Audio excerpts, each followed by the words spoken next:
You ask Tiger to solve. This deals with linear equations with one unknown. The final result is x equals 1 over 2. Let's solve it step by step. Simplify the expression. Group like terms. Simplify the arithmetic. Group all constants on the right side of the equation. Add 5 to both sides. Simplify the arithmetic.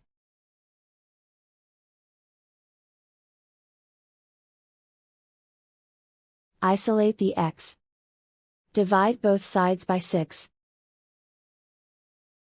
Simplify the fraction. Find the greatest common factor of the numerator and denominator. Factor out and cancel the greatest common factor. And so the final result is x equals 1 over 2.